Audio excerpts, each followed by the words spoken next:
حضور نبی کریم صلی اللہ تعالی علیہ وسلم جب مدینہ میں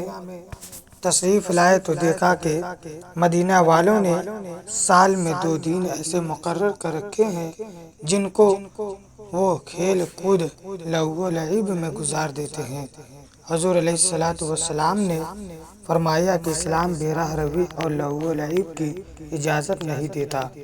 اسلام قلب میں روحانیت اور طبیعت میں شرافت و نیکی پیدا کرنا چاہتا ہے، تو حضور علیہ السلام نے ان جاہلیت کے تہواروں کے بدلے 2 دن خوشی کے مقرر فرمائے، ایک عید الفطر اور دوسرا عید بقرہ، عید قربانی۔ مسلمانوں کے لیے ان دنوں میں لازم ہے کہ اللہ تبارک و تعالیٰ کی حمد و ثنا زیادہ سے زیادہ کرے اور بلند آواز سے پڑھے، اللہ اکبر اللہ اکبر، لا الہ الا اللہ واللہ اکبر، اللہ اکبر وللہ الحمد۔